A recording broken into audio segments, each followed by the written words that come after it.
یہ جو ہم بینکوں میں پیسہ رکھتے ہیں نا, سود لیتے ہیں اس پہ کہ ₹1,00,000 کا ہمیں کتنا ملے گا, آج کل ریٹ کیا چل رہا ہے, 2% چل رہا ہے, کتنا چل رہا ہے میرا خیال ہے اور کم کر دیا ان لوگوں نے, چلو 2% لگا لو, لاکھ پہ 2,000 مل رہا ہے. غریب آدمی خوش ہوتا ہے میں نے ₹1,00,000 رکھے اور اگلے مہینے مجھے بیٹھے بیٹھے فری میں کچھ کیے بغیر ₹2,000 مل گئے. یہ دنیا کے بڑے بڑے ماہرین الو بنا رہے ہیں آپ کو, غریب کو الو بنایا جا رہا ہے. ہوتا کیا ہے کہ جو بڑی بڑی کمپنیاں ہیں, صابن بنانے والی کمپنیاں, ڈبل روٹی بنانے والی کمپنیاں, آپ کو پتا ہے کہ جتنی بڑی بڑی کمپنیاں جو مارکیٹ میں اپنی پروڈکٹ پھینکتی ہیں ان کو پیسہ چاہیے ہوتا ہے, وہ پیسہ کہاں سے لیتی ہیں؟ بولو بھائی, بینک سے.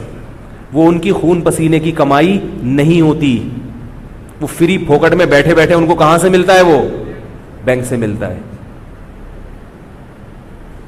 یہیں سے توازن خراب ہونا شروع. بیٹھے بیٹھے آپ کے ہاتھ میں بیٹھے بیٹھے اتنی بڑی رقم آئے گی تو ظاہر ہے معیشت کا نظام کیا ہوگا, اس سے خراب ہوگا. چند ہاتھوں میں دولت سمٹنا شروع. اب ہوتا کیا ہے, مثال کے طور پر ایک بریڈ بنانے والی کمپنی کی میں مثال دیتا ہوں, ڈبل روٹی بنانے والی کمپنی کی مثال دیتا ہوں.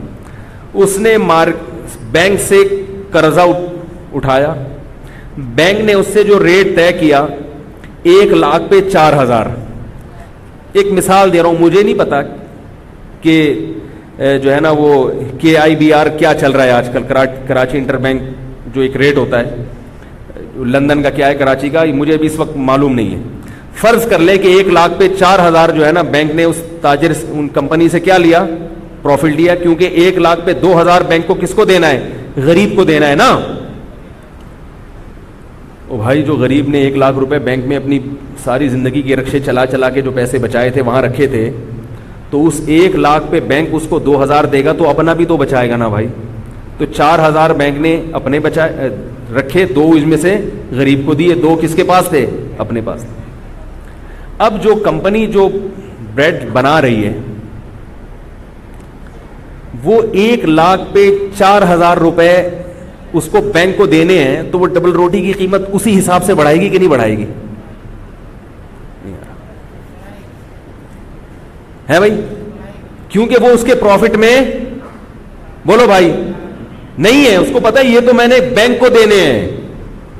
تو بریڈ کی جو قیمت ہے مارکیٹ میں وہ خود بخود 4% بڑھ جائے گی.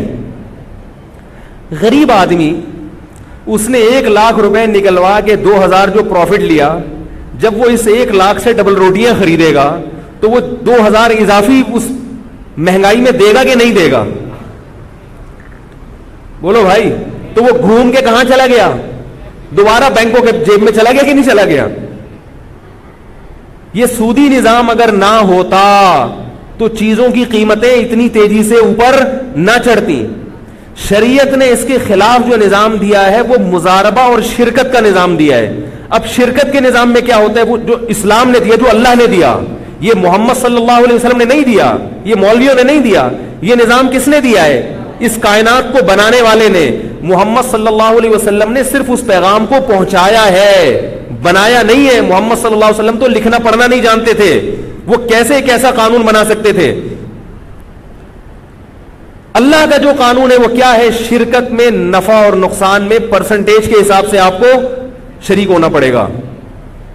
کیا مطلب؟ اب یہی اگر شرکت کا نظام ہوتا, غریب آدمی بینک کو 1,00,000 دیتا اور بینک سے کہتا آپ کو جتنا پروفٹ ہوگا اس میں سے 2% مجھے چاہیے. ایک 2% کی مثال دے رہا ہوں میں. ویسے تو انویسٹر کا جو ریشو ہے وہ زیادہ ہوتا ہے, عام طور پہ 70% ہوتا ہے انویسٹر, اور 30% وہ لیتا ہے جو عمل کرتا ہے.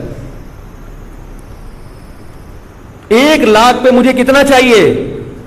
2%. بنتا وہ بھی 2,000 ہی, لیکن وہ 1,00,000 کا 2,000 نہیں, جو پروفٹ ہوگا اس کا مجھے 2% چاہیے, یا 20% چاہیے, یا 25% چاہیے.